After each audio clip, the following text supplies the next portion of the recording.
uma sociedade de classe entre o senhor feudal e os camponeses. O capitalismo é um tipo de sociedade de classe e que é muito recente.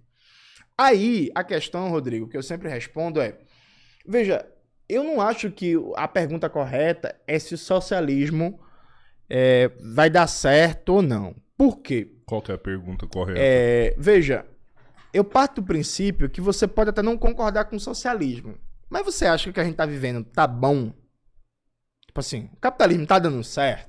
Eu tenho inúmeras críticas. Não, mas é justamente essa é a premissa, porque veja, a gente pode não concordar para onde a gente quer ir, mas me parece que a gente tem que partir de um diagnóstico que tem algo errado aqui. Que tem muita coisa errada. Então vamos dar só um exemplo. Mas esse é meu medo, porque eu quase respondi, mas perguntou para você. Porque, de verdade, eu não acho que o capitalismo é errado. Sabe? Eu acho que as pessoas manipulam, como na grande possibilidade que eles têm, de usarem sistemas a seu próprio favor. E aí já é a minha crítica, quando você entrar no seu sistema, para mim, a gente vai cair quase que no mesmo funil. Mas, por exemplo... de pessoas, não de processos. Mas, por exemplo, como assim as pessoas manipulam? Porque, lógico que você sempre vai ter uma entidade, uma classe superior dominante. A gente já tem isso. Tá. Né? A gente tem os empresários, a gente tem os latifundiários, a gente tem os líderes. Essas pessoas, com o capitalismo, vivem muito bem. E se você perguntar para elas se o capitalismo é bom, eu te garanto que elas vão responder que sim. Para elas é muito bom. Não é bom para todo mundo. Mas para quem está no topo da cadeia ali, é extremamente vantajoso. E o capitalismo, se é bom para um, pode sim ser bom para todos. É que ele é mal distribuído e é quase que um poder que ele tem de se autoajustar.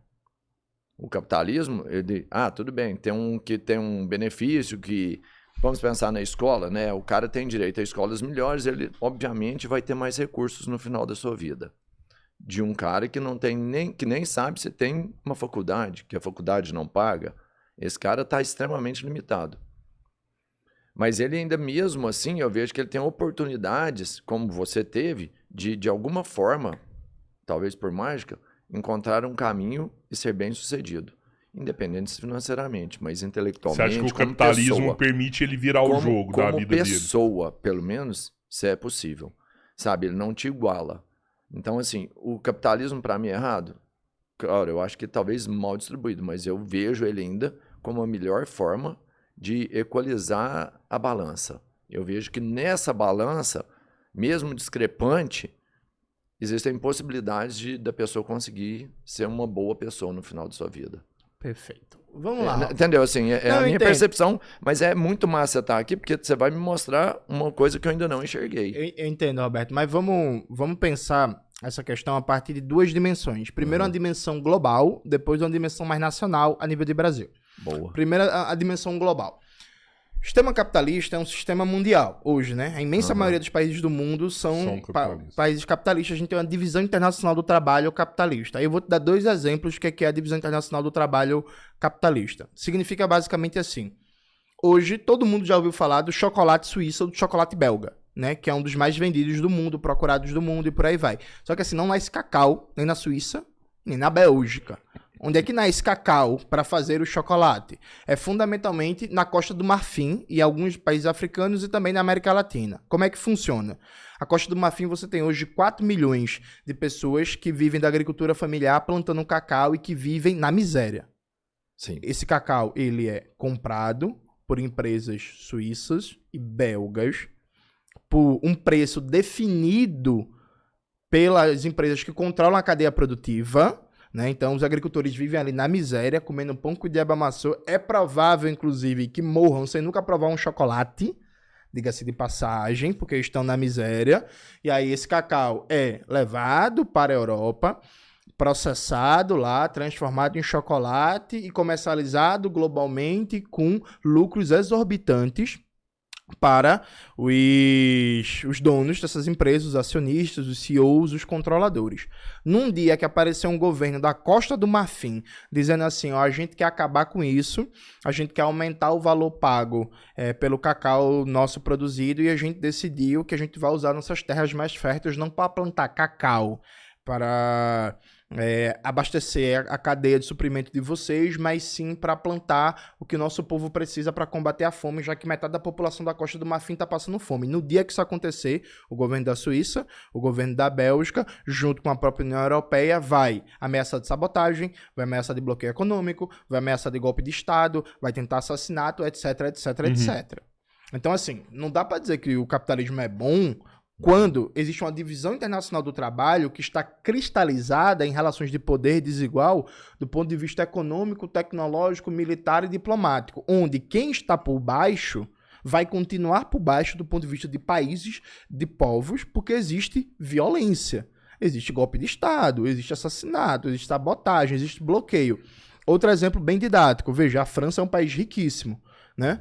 As ex-colônias da França, ali do Sahel, da África Ocidental, são os principais fornecedores de urânio para a França, né? Porque a estrutura de produção de energia elétrica da França é basicamente energia atômica. Aí você tinha países como o Níger e o Mali, países miseráveis, com a maioria da população vivendo na pobreza, com fome, analfabetismo, sem saneamento básico, sem acesso à água potável, e aí 50% de todo o urânio usado para produzir energia elétrica na França vindo do Níger e controlado por empresas francesas.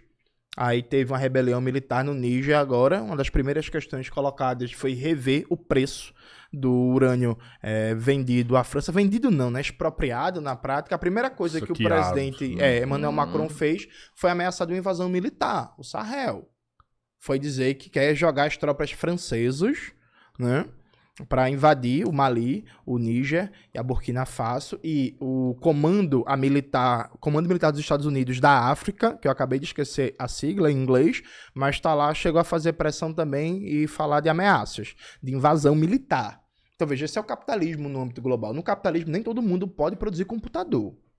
Isso acontece no Brasil, né? Com a exploração do nióbio aqui no Brasil, por exemplo. Perfeitamente. Mas isso já é uma ideia nacionalista. Não, mas calma aí. Não. Calma aí. Mas antes do Brasil, vamos ficar no plano de mundo ainda. O capitalismo é, por essência, um sistema desigual. Tem um economista coreano que lançou um livro chamado Chutando a Escada. Chutando a Escada é uma expressão do economista alemão chamado Friedrich List, que ele, teorizando sobre o desenvolvimento econômico capitalista dos países, ele diz o seguinte: os países capitalistas que atingem o desenvolvimento industrial, a partir do momento que eles atingem o desenvolvimento industrial, estabelecem uma relação em que, por exemplo, país A é um país industrializado, poderoso do ponto de vista econômico e que produz bens complexos, manufaturados, e vende para país B, que é um país pobre, desindustrializado, que vende produtos primários, commodities.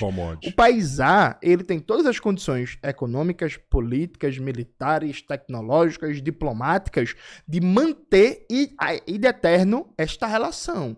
Então, assim, não é coincidência que os países que são considerados países de primeiro mundo, ou um termo mais cientificamente correto, países centrais do sistema capitalista, são países que saíram na frente na corrida colonial lá no século XV e século XVI, e que no século XIX tiveram condições, no caso da Alemanha, de consolidar sua união nacional e desenvolver seu processo industrial, e não foram colonizados por ninguém. Então, basicamente, a divisão internacional do trabalho entre países dominantes e países dominados é a mesma há mais de 200 anos, salvo exceções. A China se libertou da colonização, ascendeu, Coreia do Sul ascendeu, mas assim, salvo exceções, a divisão é a mesma. Então, assim, do ponto de vista global, não dá para falar em igualdade de oportunidades ou possibilidades para o capitalismo. Estatisticamente falando, se você nascer na Bolívia, se você nascer na Angola, se você nascer no Moçambique, se você nascer no Peru, se você nascer no Nepal, se você nascer no Sudão, estatisticamente falando, a chance é você nascer, chances altíssimas de morrer antes de completar 2 anos, mortalidade infantil, e se você conseguir superar o risco de mortalidade infantil, a perspectiva, estatisticamente falando, é que você vai ter uma vida miserável, sem oportunidade educacional, passando fome, e vai morrer antes dos 60 anos, depois de uma vida de exploração desgraçada. Então, assim, esse é o capitalismo no plano global. E aí, veja, é simples e objetivo. Não é questão de ser mal ou ser bom, pensando individualmente cada empresário, cada presidente, cada CEO. A questão é o seguinte: o sujeito tem um negócio que é lucrativo, e o negócio dele é lucrativo porque tem 4 milhões de camponeses plantando cacau e passando fome. E aí, assim, não é questão de ser bom ou ser ruim, é uma estrutura objetiva. A taxa de lucro dele depende daquela divisão internacional do trabalho que diz que o camponês da Costa do Marfim tem que passar fome produzindo um cacau e recebendo um valor irrisório. Se isto for mudado, aquele capitalista da Bélgica, da Suíça, sua taxa de lucro vai ser afetada. Então aqui é uma estrutura econômica objetiva, não é problema de pessoas. O próprio Marx, no livro 1 do Capital, ele fala assim, eu não debato com pessoas, as pessoas são suporte das estruturas. Eu estou fazendo um debate aqui sobre estruturas historicamente constituídas socioeconômicas de relações de produção e de propriedade. Então isso por um lado, do ponto de vista internacional. Do ponto de vista nacional, qual é a realidade brasileira? A realidade brasileira, ele pode pegar 2 exemplos básicos, bem clichêzão. Primeiro exemplo básico, o Brasil é a agricultura mais competitiva do mundo, né? A gente está em Minas Gerais. Minas Gerais é o maior produtor de café do Brasil e o Brasil é o maior produtor exportador de café do mundo. Então, assim, a gente está na agricultura mais produtiva do mundo. Dito isto, milhões de brasileiros passam fome. E quando a gente fala passa fome, a gente está falando do conceito de fome epidêmica. O que é o conceito de fome epidêmica? É quando você não consome o conjunto de calorias necessárias para simples reprodução biológica, né? Então você vai morrer passando fome, definhar. Mas tem um conceito de fome endêmica, que é quando você tem um nível de renda tão baixo, uma dificuldade tão sistêmica de acesso a alimentos, que você come, supera as 2.000 e tantas calorias que você precisa por dia, mas você não está saudável, você está comendo mal. Então, por exemplo, uma família trabalhadora que tem um pai, uma mãe e um filho, e que tem uma renda de um salário mínimo, eles vão conseguir comer manhã, tarde e noite. Pão com ovo, cuscuz, salsicha, conserva, o miojo. Mas assim, isso é saudável? Não. Veja, isso é a realidade brasileira. O Brasil é o país que, em termos de disponibilidade de recursos, de possibilidade de agricultura, deve ser um país melhor do mundo. Tem disponibilidade de sol, disponibilidade de terra fértil, disponibilidade de água. Aí tem meia dúzia de barão do agronegócio que tá desmatando tudo, destruindo rios, poluindo, atacando indígena, atacando quilombola, atacando camponês para plantar soja. Soja para quê? Para engordar porco na Europa e na China. Aí recebe bilhões de lucro, não paga imposto sobre lucros e dividendos, paga um dos menores ITRs do mundo. ITR é Imposto Territorial Rural. A alíquota do ITR no Brasil é a menor de toda a OCDE. Pra você ter uma ideia, o IPTU de São Paulo de um ano arrecada mais que o ITR do Brasil inteiro. Então, caramba, velho. Um imposto de uma cidade, uma cidade grande, beleza, mas é isso. O IPTU de São Paulo arrecada mais que todo o ITR. São Paulo é escrachado, né? Não dá pra usar ele muito de referência. Mas assim, é isso. Você pega uma bolinha ali em relação ao Brasil. Exatamente. Ali, né, e o povo brasileiro passando fome. Todo mundo que vai no mercado vai comprar um arroz, vai comprar um feijão. E sabe por quê? Um dos motivos disso é que nos últimos 30 anos a área disponível para cultivo de arroz e de feijão, por exemplo, vem diminuindo. Arroz, feijão, macaxeira, tomate, melão, etc. Vem diminuindo para plantar soja, para plantar cana e milho, tudo para exportação.